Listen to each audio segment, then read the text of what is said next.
And big thanks to Population Connection for hosting me for this event. I'm a big fan of the work you're all doing. And it's wonderful for two organizations such as ours to be collaborating and maximizing our impact together. So thank you. Today's presentation is very special to me because it's a journey that started for me from a very personal place. And that's something I'll be uncovering as I go through it today. And briefly, I am a humane educator. As Stephanie mentioned, I'm the ED of Population Balance, but I also teach at Antioch University through the Institute for Humane Education. And humane education is a field of study, but it's also an approach that draws connections between human rights, animal protection, and environmental sustainability with a goal to identify unjust, inhumane, and unsustainable systems so that we can create solutions that enable people, animals, and nature to thrive. And from that perspective, human overpopulation is an important topic because it's an issue that undermines human rights, animal protection, and environmental sustainability.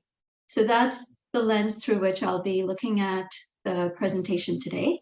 And I will cover briefly the outline. I'll go through a deep time perspective, which is basically a broad look at humanity from tens of thousands of years of our history. Of course, our history is a lot longer, 300,000 years, but we're just going to cover briefly what's happened over the last 12,000 years. And I'll also encourage you to listen to our latest podcast episode with Dr. Paul Ehrlich, a legend in the population movement, and also the co-founder of Population Connection, previously Zero Population Growth. So it's an honor to be presenting for an organization that was co-founded by someone that I admire so deeply, and I also got to interview for World Population Day. So very quickly, in terms of the last 12,000 years, you see this graph. You probably have seen this many times before, but the fact that we're looking at 12,000 years is significant for two reasons. It's around that time when the last ice age ended. The period following that is called the Holocene. And it's also significant because it's around that time that humans began engaging in agriculture. And then, due to a lot of major advances in technology and medicine and the discovery of fossil fuels, which helped lead the Industrial Revolution about 200 years ago, our population size started to explode. And we single-handedly have caused so much destruction in the form of species extinction, deforestation, climate change, water and air pollution, so many things that scientists are calling the current epoch, the Anthropocene. So human-centric epoch. And so if you zoom in over the last couple hundred years, you see that there was a time thousands of years ago when our species was able to live in relative harmony with nature and the non-human world. Even though there was destruction and deforestation and agriculture and all of those things happening, our relative impact on the planet was insignificant. But things became exponentially worse with the emergence of the Industrial Revolution, as I said, and the discovery of fossil fuels starting in the the 20th centuries, that it took, you can see our population, a long time to reach 1 billion, around 1804. And then it took us over 100 years to double it to 2 billion, and so on. With every billion, it took us less time to reach that new point. And so The point I want to make here, which incredible scientists like Bill Rees and Paul Ehrlich, Partha Dasgupta have made, is that nothing about the current situation, the last couple of 100 years that we're experiencing, is normal. We have grown to see it as normal just because we are born into a situation that has been presented to us. But if we look at really the span of humanity, the current situation with our overpopulation, sorry, our domination of the planet, where we've commodified every possible ounce of the non-human world to meet our own insatiable needs, is an anomaly. And very quickly, I know a lot of you are already familiar with the idea of carrying capacity, but I wanted to mention it in the context of the word overpopulation.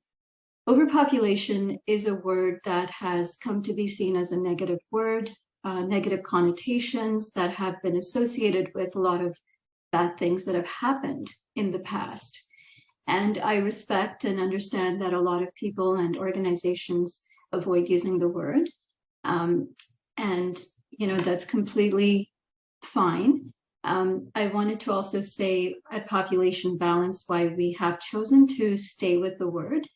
And I'll go into that a bit more further, but very briefly, from the perspective of carrying capacity of any species, it refers to the optimal population of a species that its environment can support, without that environment becoming so degraded that it cannot support the same species in the future. So, you know, this kind of law of nature applies to every other species in the animal kingdom. And as it should apply to us, something that I'll cover later is the idea of human exceptionalism. We don't believe humans are exceptional. I think we are great, but I think so are the other species. So from that perspective, we think that we justify using the word overpopulation because from the perspective of all the other species and nature and the planet, we are grossly overpopulated. We're overpopulated by about 3 to 4 times our optimal size, which by some experts' views should be about 3 billion. So Dr. Chris Tucker from his book and even Sir Partha Dasgupta have said that 3 billion is a sustainable human population. We're at about 8 billion now, so quite overpopulated from that perspective. So the next thing is, of course, it's not just the word that's a taboo. It's also the idea of overpopulation, however we describe it, whether we talk about population growth, whether we talk about population issues, the topic has become so fraught with misconceptions that any work that organizations like ours are trying to do is being undermined by misinformation, myths, etc. So we know that environmentalists, for example, are quite comfortable with accepting the fact that there's a safe level of greenhouse gases that we need to avoid, runaway climate change, and that there is some upper limit to our consumption. But somehow there is this widespread denial that there ever will be an upper limit to human population. And that worldview is being shared by reputable individuals and organizations that I think further perpetuate and dismiss the work that we're doing. Some examples that you'll know, George Monbiot from The Guardian, a columnist who is a friend of the animals, he's a friend of the environment, but he publicly denounces overpopulation and has even alluded to population activists being racist. Sierra Club has taken a similar position after advocating for a sustainable population for decades. And there are others who are creating a different kind of alarmism, that we are in a state of decline. So we believe there are 2 reasons why discussion around population is considered so controversial. One is the idea of human exceptionalism, that we are the only ones on the planet who matter. The second one is pronatalism, the idea that having children is both mandatory and a purely personal act.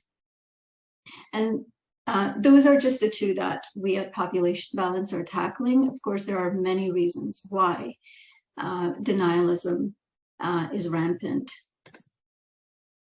So to go into human exceptionalism, I'd like to quote one of my favorite authors, Eileen Crist. Human supremacy is a worldview that esteems the human as a distinguished entity that is superior to all other life forms and is entitled to use them and the places where they live. What does that look like in terms of what we've done to the planet? So here we see a graph that shows that over the last couple of 100 years, since we started to become the dominant species,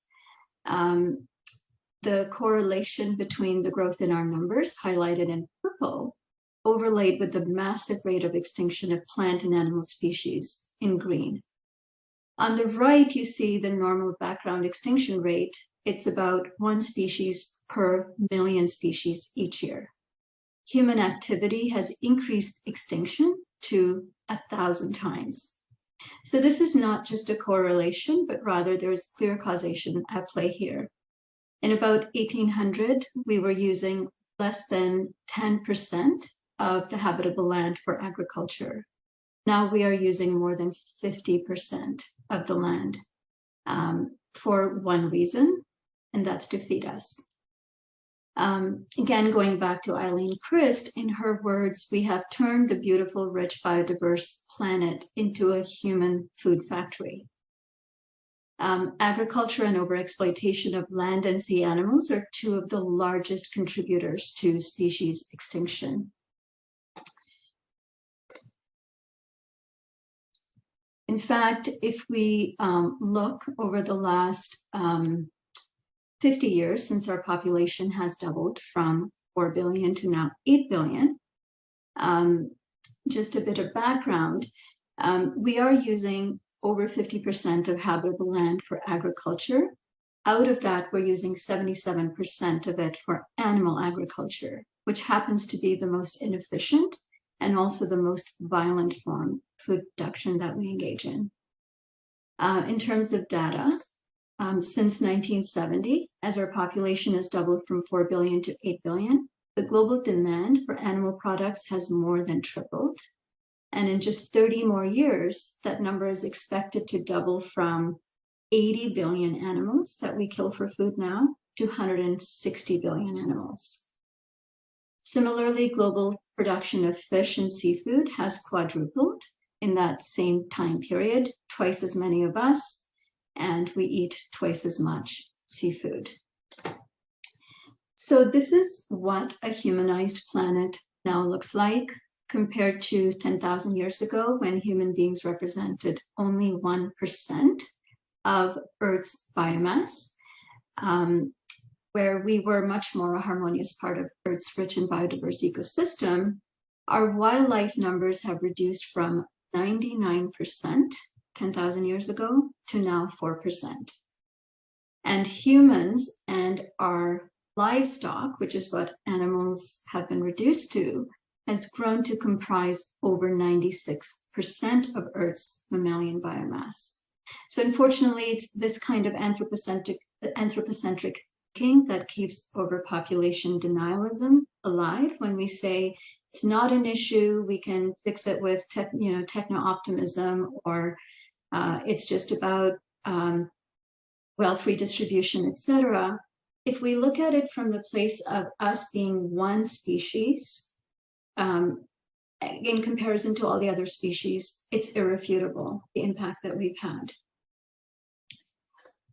So the next thing I'm going to go into, because it's a short presentation, I'm really just touching on some of the highlights, but I hope that I can answer more questions during the Q&A. The next thing I'd like to quickly cover is pronatalism. I started exploring the topic of overpopulation about 10 years ago, And it was also the reason my husband and I chose not to have children.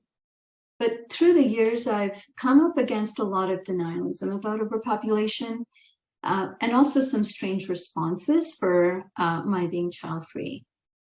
My personal journey into pronatalism actually began about 5 years ago, which is also when I started to understand the denialism a little bit better. I was getting comments like, no one should be telling people anything about how many kids they should have. It's a very personal decision. Or even comments like talking about overpopulation is racist. They started to make a lot more sense to me in a new way when I started to dig into pronatalism and what was at play. It's also when I embarked upon my graduate degree in humane education with a focus on the links between pronatalism and overpopulation, and now I teach a graduate course on it. So I'll take you through that journey by sharing with you first some of the pioneers in this space who have really impacted my work, and then looking at what are the impacts of pronatalism on people, animals, and the planet.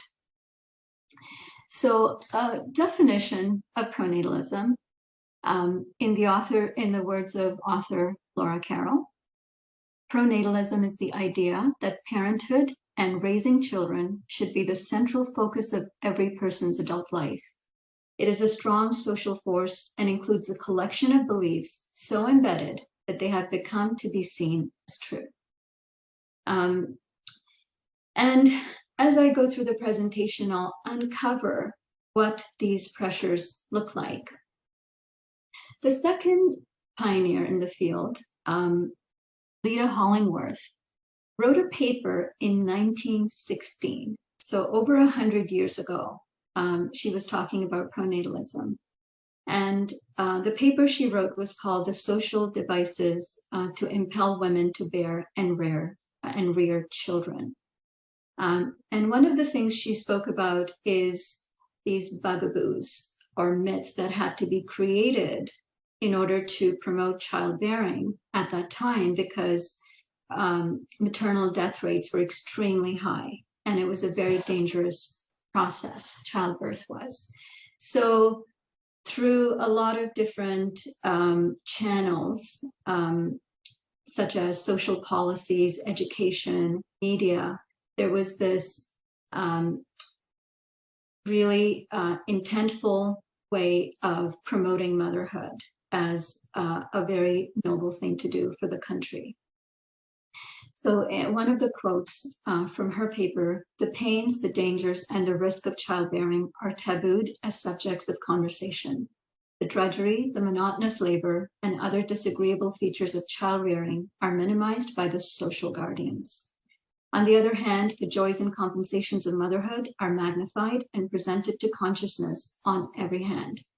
Thus, the tendency is to create an illusion whereby motherhood will appear to consist of compensations only, and thus come to be desired by those for whom the illusion is intended." I will touch upon why any attack on pronatalism is not an attack on parenthood itself. And I will share some quotes. But here we are really trying to take a deep dive to the forces, the social forces that are at play, that are encouraging, incentivizing, or even coercing people to do something they may not have the full information to engage in. The next one is Susan Douglas, who wrote the book called A Mommy Myth with another author, and they are both mothers who talk about the idea of perfect motherhood. If you're like us, mothers with an attitude problem, you may be getting increasingly irritable about the chasm between the ridiculous, honey-hued ideals of perfect motherhood in the mass media and the reality of mothers' everyday lives. She points to the glorification of parenthood, even for those who have entered parenthood through well-informed and responsible thought, who are amazing parents, but still fall into the trap of being perfect in some way, of having to show up as a perfect parent, but also as a perfect employee, the idea of being able to do it all. And of course, they're focusing specifically on mothers because parenthood disproportionately impacts mothers, though pronatalism definitely has huge impacts on fathers as well. So what happens when only certain aspects of motherhood or parenthood are shown in society while hiding the other parts, like Ida Hollingworth talked about? A more recent sociologist, Orna Donath in Israel, did a study with interview subjects from ages of mid-20s to mid-80s who had all embarked upon parenting and did not ever experience the glorification or the love that they were promised they would. The book is called Regretting Motherhood, and she says that even though ambivalence is a feeling that may accompany each and every one of our human relationships, there is only one answer society tolerates from mothers to the question of motherhood, and that is, I love it. Any aspect of regret, ambivalence, even temporary regret of all that may have been lost as part of a woman's identity by embarking upon parenthood, such as personal relationships, such as dedication to one's work, any compromises that may have come with that decision are vilified or shut down.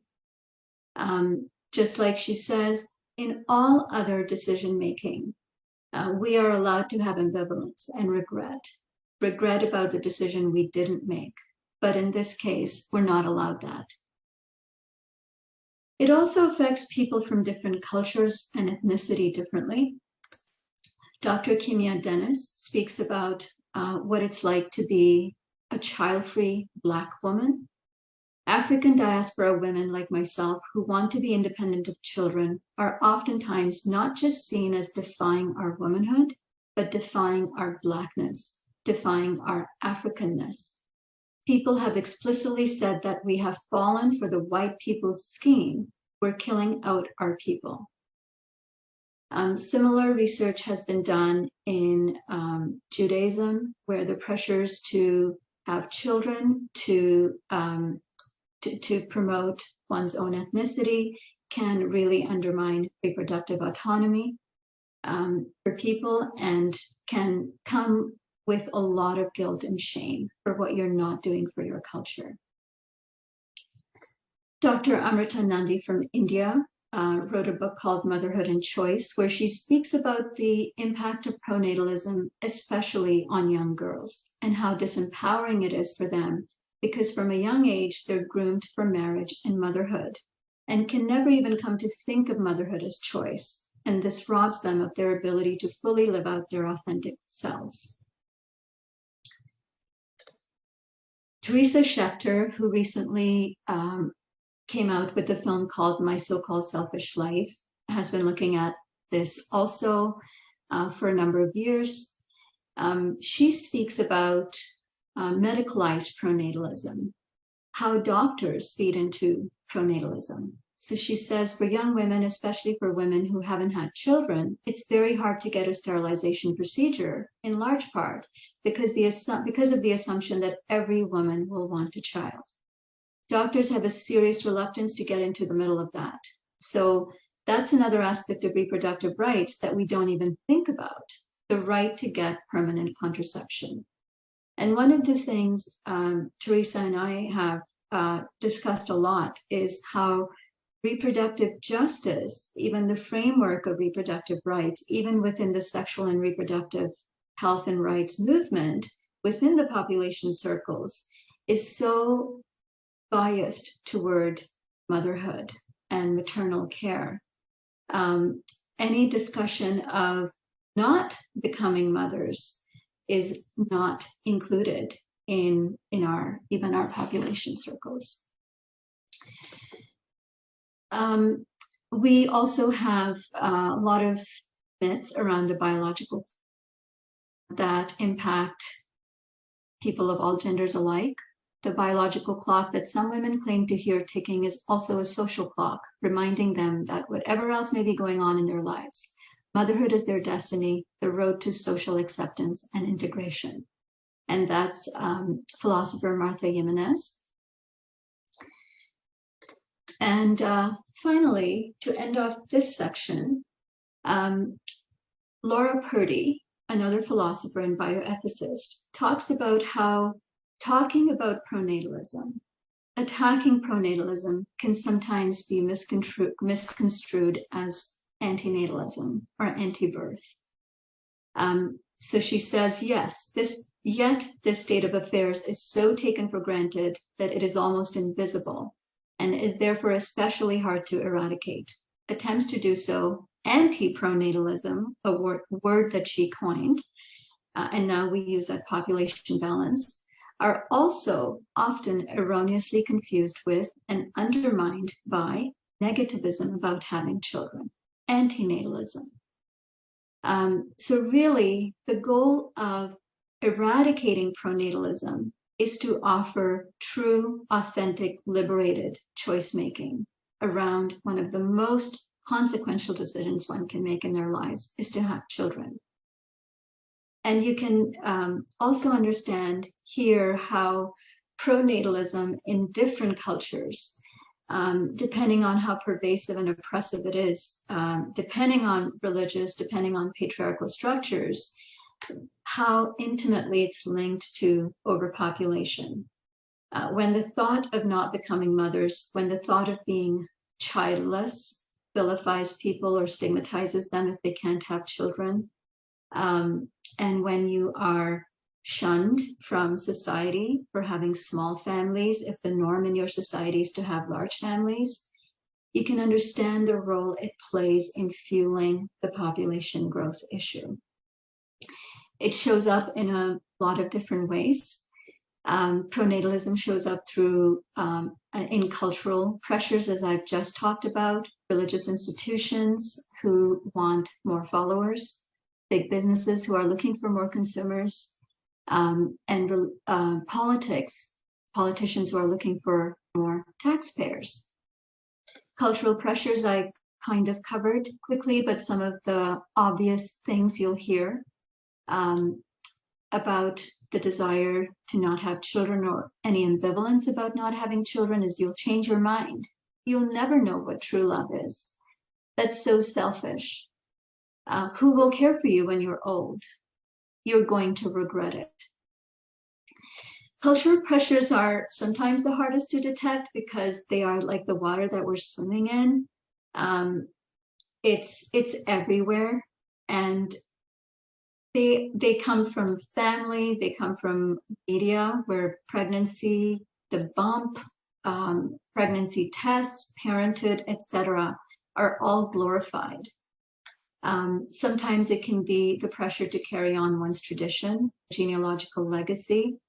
There are a lot of stereotypes about one-child families, such as one-child families, only children are selfish.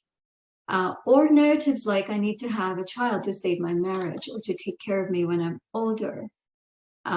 And such pressures are really harmful because they prevent an authentic discussion around family choices, where the true impact of having children on personal relationships, on potential children, on society, and on the planet are not discussed openly. Pronatalist messaging also begins at an early age in schools, from the first time children are told in one way or another that one day they too will become parents.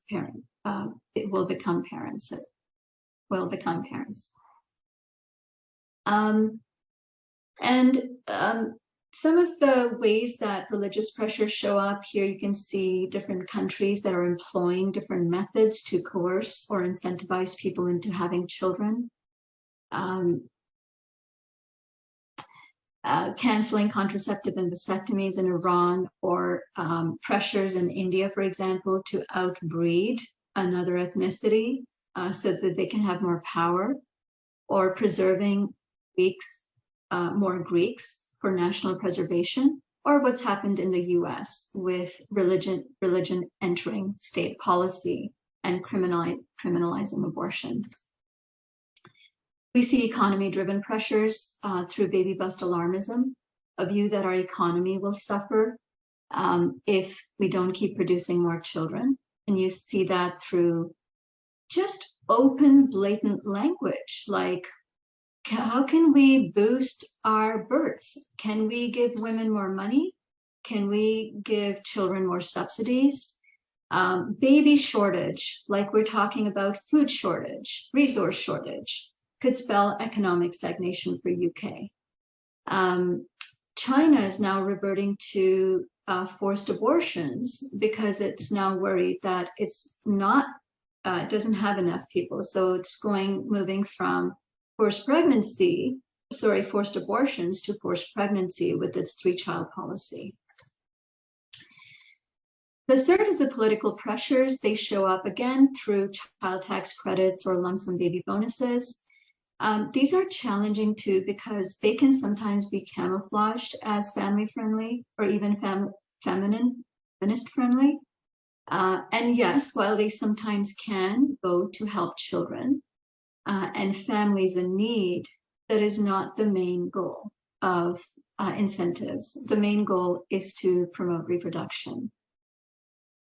So to really end off this section, pronatalism is extremely harmful. Its chief characteristic, its moral Achilles heel, is that it undermines autonomous decision-making about childbearing.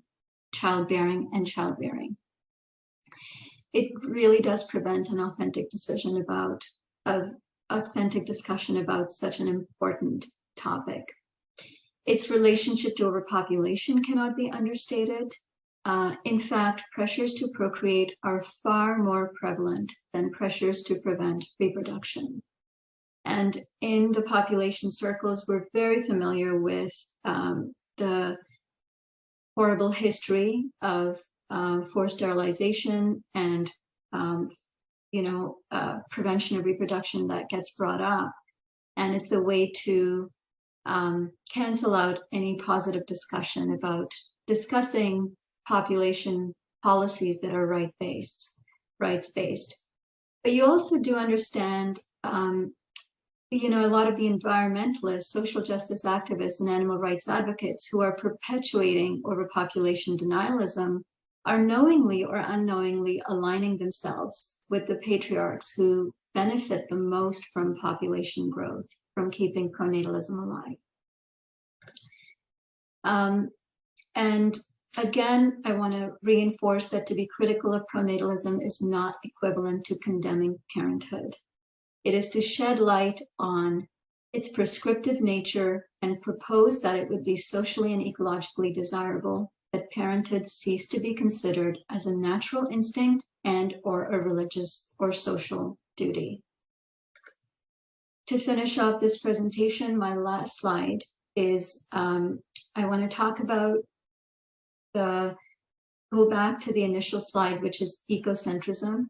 Is if we were truly coming from an ecocentric worldview, we would begin to see ourselves as a small but significant part of the planet's rich biodiverse ecosystem, and all of our decisions, procreative and otherwise, will emanate from that place, where we would be afforded reproductive autonomy to make well-informed, responsible decisions, and we would make any reproductive and consumptive decisions from within ecological, planetary, and social boundaries.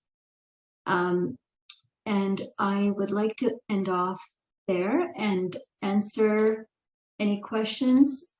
These are some of the things that we offer at Population Balance. We run the Overpopulation podcast. We have lots of webinars, and we also do classroom visits to talk about some of the topics that I discussed today. Thank you so much for Population Connection for hosting me, and I'm really excited about talking to you more. All right, thank you so much. That was an incredible presentation, and you're already getting lots of praise in the chat. I think that this is undoubtedly a conversation and topic that needs to be had more. And I really appreciate your openness in discussing the concept in general and its connections to various societal issues, the environment more broadly, and sort of our role on this planet as human beings. So thank you. There's a lot to discuss here. We've got a lot of really great questions that were submitted prior to the discussion, and then a lot here that were voiced in the chat. Just since you started your presentation out looking at the sort of environmental implications of overpopulation and why overpopulation is occurring, you kind of outline the anthropocentric view of things, recognizing that humans believe that they are the top of the food chain and the most important aspect of our Earth. I think also with that, it's very tightly bound to capitalism, right? And the need to like grow our economies through consumption. And then in addition to that, there's all of these other sort of patriarchal cultural values that are implicated as well. But I'm wondering, you know, I think one of your solutions is to promote a more ecocentric view of things, recognizing that humans are one part of a much broader and more complex ecosystem, and that we are animals that are part of it, not in charge of it. So how would that change pronatalism? How would that change birth rates, and how would that best, I guess, be achieved? I know that's a big question, but it's something that I think about a lot. You know, we need to fundamentally shift things. So how can that be done? Yeah, that's a question I think about a lot. And I think changes need to be made both at education level, at the mass kind of education level, but also at the policy level. But then when you think about what kind of policies are driving so many of our current crises, they are growth-based policies. They are policies that require more consumers. They require more children. They require more migration. They are policies basically that require more of everything in order to keep growing. And while there are some great welfare policies that are baked in, I do think that the welfare of the citizens, individuals, is usually not at the front of policies that are being made. It's usually driven by capital greed and growthism. So a lot of the work we are trying to do in undermining pronatalism and trying to eradicate pronatalism is actually through individual education, individual liberation. And I don't know to what degree we can educate that many people that quickly to be able to make more liberated choices and also responsible choices. But I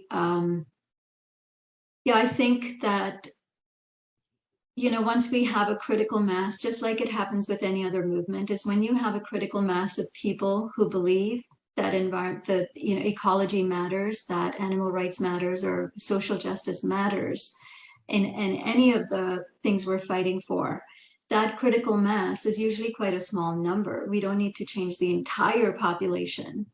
But if we can change a small percentage of population to then push for policies that can enable a more ecocentric, sustainable, and a liberated worldview, I feel like we can get closer to our sustainable population goals.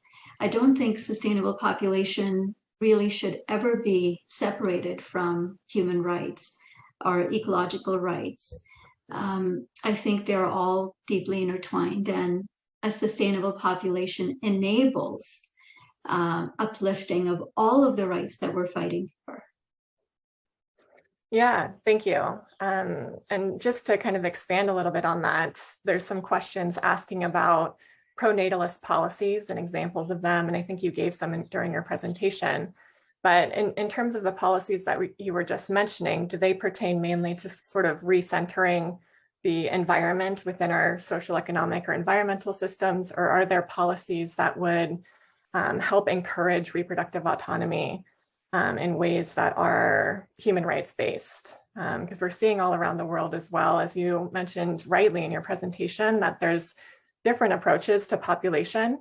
that aim to, from a structural perspective, control people's fertility and people's, sort of decisions about childbearing. And in a way, like what you're talking about more broadly is exactly the same thing, this sort of broader control need to implement structure in a way. Yeah. So are there policies that are advantageous or that you guys are advocating for, or from a government perspective, what does this look like? Yeah, thank you for bringing that up, because that's one thing that often gets conflated with population policies. Is when you think of population engineering, you automatically go to population control, and that means people are not going to be allowed to reproduce at the level they wish to, without recognizing that we are mired in a kind of population control through pronatalism, through pronatalist and growthist policies. And by shutting down conversations about population stabilization and liberating women and young girls, and really people of all genders, from these really limited expectations, is part and parcel of stabilizing population, coming up with policies. At Population Balance, we are an advocacy and education organization, so we don't engage in policy work, but I know my colleague Carter Dillard at Fair Start Movement, and there's other people who've written work. They've done work on procreative ethics and how to bring that kind of work into policy. He's done some incredible work on looking at changing these pronatalist policies, which honestly, they're going to be impossible to eradicate. So to work within the system to modify the policies so that they are centered around the children, the welfare of the children. So there are some kinds of checks and balances to ensure that the children that are being born to families are being born into situations where their welfare, their well-being, and their most basic needs are being met. Because currently procreation is seen not just as a, purely personal, like autonomous act, which, as you saw, there's nothing autonomous when you're making a decision under a pronatalist worldview, but it's also seen as a purely personal act. Unlike any other choices we make, we know all of our choices, consumptive choices, which we're much happier to talk about, impact other people, impact other animals, impact the planet. Somehow procreation is exempt from that. We don't see procreation as an interpersonal act. Meanwhile, it is. Our decision to have children and how many children we have impacts incredibly other people, our potential children, who inherit this world, other generations who are not yet born, but then also non-human world and our planet. So I recommend checking out their work. It's much more policy centered than mine is. Yeah, no, that's really interesting. And I think that it's a good segue into kind of the more cultural aspects of this conversation. And as you outlined in your presentation, pronatalism is something that's so embedded within our cultures and societies all around the world. And it's been so for as long as we can all remember. And while there might be some historical relevancy to higher birth rates, as you outlined, it's no longer relevant. I think we could all agree right now. And yet there's a really strong cultural pull towards this idea that in order to live a fulfilling life, you have to get married and have children. Without children, your life will incur some sort of a void, right? Yeah.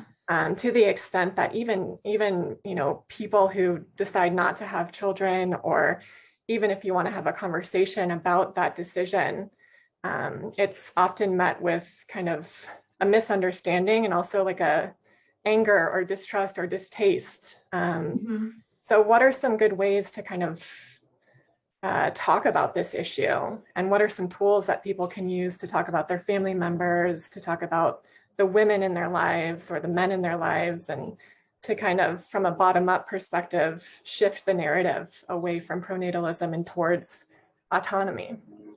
Yeah. Yeah, family members can actually be sometimes the hardest people to talk to because they are the closest sphere of influence on us, that have influence on us. So those conversations can be fraught with, yeah, a lot of disagreements and hurt feelings. But I think for a lot of families, the pressure really to pressure for their children to have children or for them to have grandchildren comes from a place of care, and sometimes this expectation that you won't be happy if you don't do this. And that may be true for a lot of people, but it's also not true for a lot of people. And some people are making this decision for personal fulfillment, and others are making this decision to not have children as a responsible, ethical decision for our planet. So I think those conversations need to be very sensitive. You really have to understand the perspective that the people who are putting the pressures on you are coming from, and to try to meet them where they're at.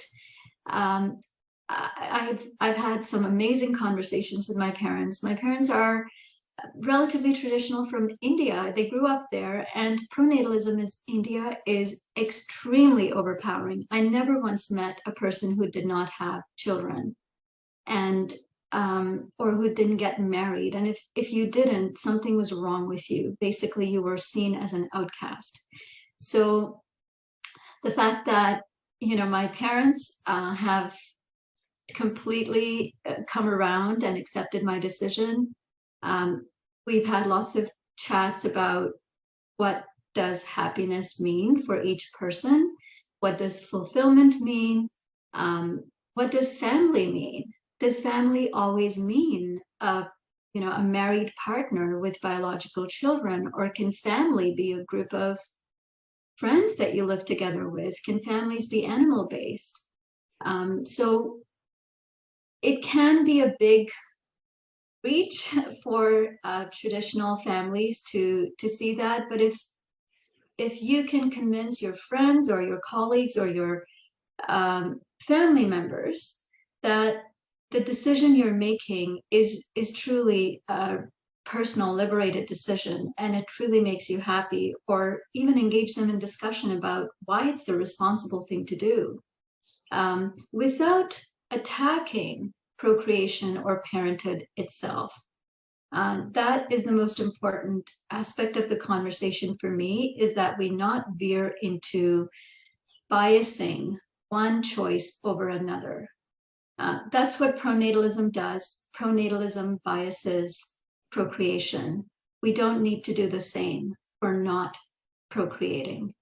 I think true liberation means that people have all the tools and information in front of them to make the decision that's best for them, and also most responsible for them.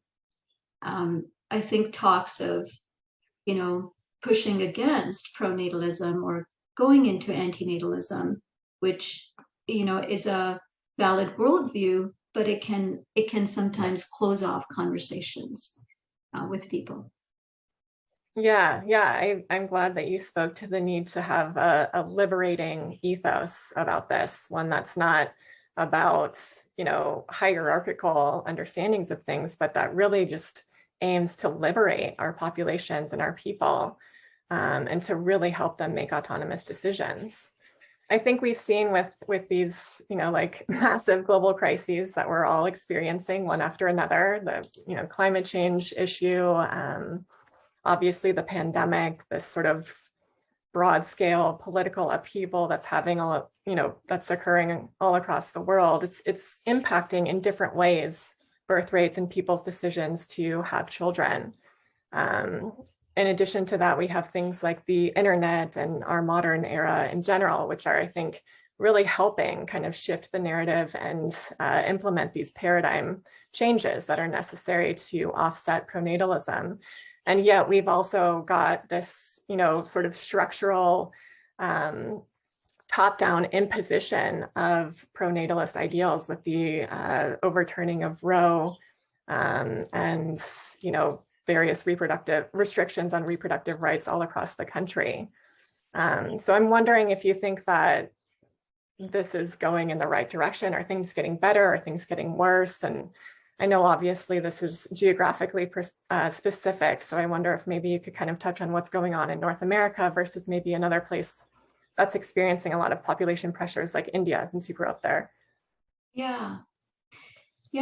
It in some ways it feels like things are getting better, where obviously the fact that fertility rate is declining in countries is, I think, emblematic of the fact that people are able to make more relatively autonomous decisions about how many children they are going to have, and to be able to practice responsible family planning. So that is happening. Fertility rates are declining. But then I also think that as fertility rates are declining, and as more and more women and people are becoming liberated, that liberation comes off as a threat to the people who benefit the most from growth. And I think the overturning of the Roe v. Wade was a perfect example of a backlash toward feminism, toward liberation, toward people making decisions for themselves. And I see that nationalistic, autocratic, anti-democratic turn happening a lot more with governments. You're seeing that, a lot more broadly talked about, just bringing traditional family values back, making our nation more pure. You're hearing things that we thought, were like over 100 years ago. But a lot of that is coming back. And I feel like it's like a patriarchal backlash toward liberation. Because it's a really short-sighted way of looking at progress and growth.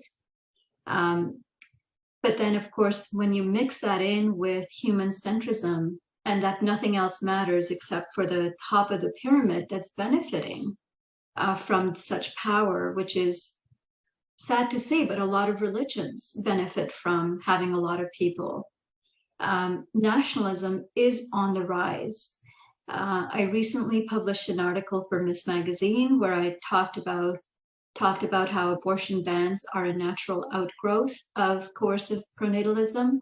I highlight some of the countries. I highlight some of the theories that are being, propped up, like the Great Replacement theory, which is not singular to the Western countries. It's happening in India now, where the Hindus are afraid that the Muslims are going to take over.